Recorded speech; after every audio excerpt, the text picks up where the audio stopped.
Olá! Hoje nós vamos falar um pouco mais sobre a aplicação da teoria dos jogos no direito e processo penal.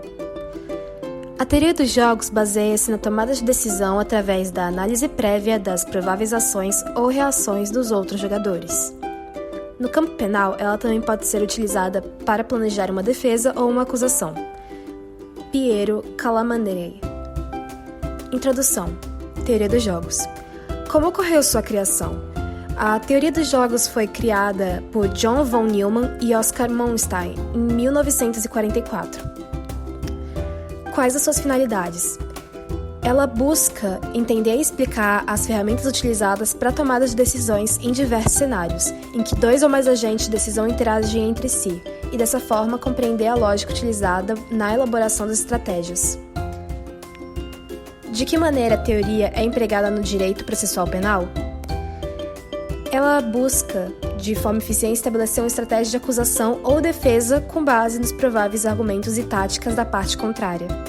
Essa teoria é quem auxilia o Poder Judiciário na tomada de decisões, como o oferecimento de benefícios para criminosos em troca de informações relevantes que ajudarão na resolução de determinada investigação. Teoria dos jogos no direito e processo penal. De acordo com Alexandre Moraes da Rosa, professor de Direito Penal e juiz em Santa Catarina, o processo penal é visto como sendo um jogo competitivo, onde o acusador quer condenar e o defensor quer absolver. Dinâmico e sequencial. Um jogo onde os agentes podem esconder as ações táticas, com recompensas simétricas e tendo um plano de ação processual consistindo em 4 fases. A primeira delas é a elaboração da acusação e, posteriormente, definição da tese de defesa. A segunda é a verificação dos possíveis pontos fortes e fracos por ambas as partes. A terceira é a elaboração de um modelo de representação do jogo. E a quarta é a reavaliação constante durante o jogo. O processo penal está limitado por fatores internos e externos. Esses fatores alteram as possibilidades de resultados.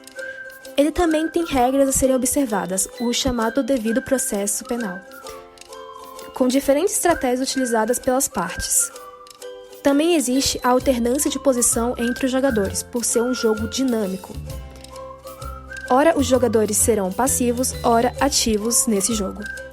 A aplicação da teoria nos momentos de elaboração da acusação, defesa e acordos como delação premiada ocorre com frequência.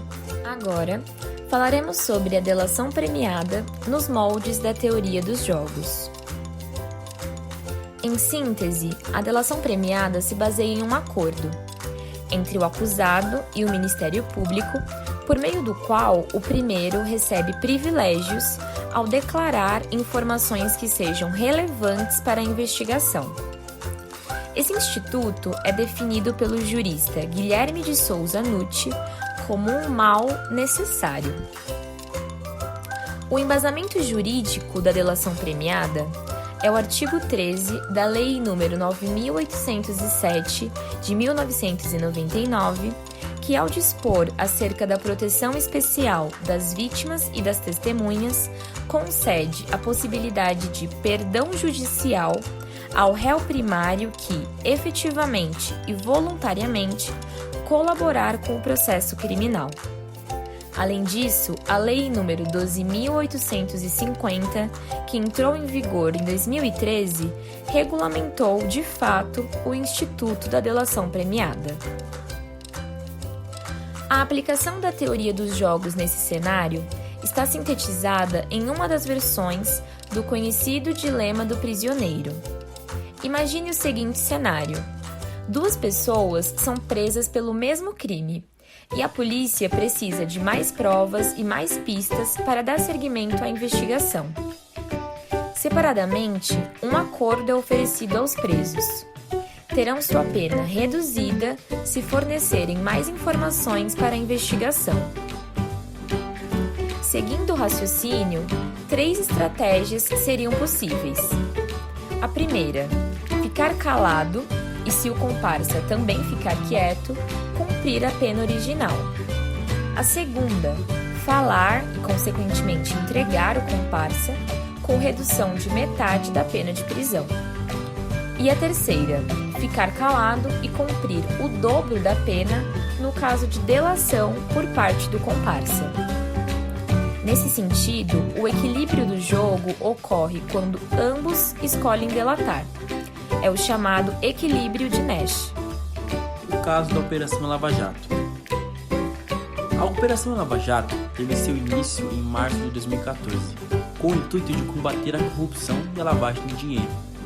As investigações começaram através da Justiça Federal de Curitiba, onde passaram a identificar irregularidades com a Petrobras, maior estatal brasileira, e com outros contratos insalubres.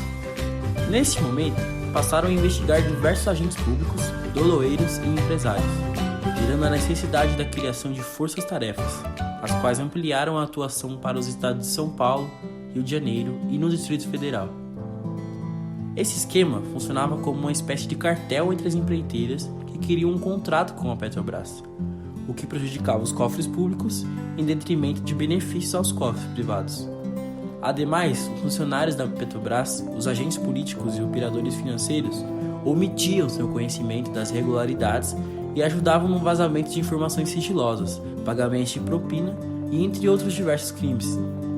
Para a realização das apurações, houve um fluxo de investigações que envolvia desde a Polícia Federal, com a condução das investigações e a abordagem de novas provas, até o Ministério Público Federal, que ampliavam o poder investigatório, onde ocorriam as formulações das acusações criminais e a decisão de deferimento das delações premiadas.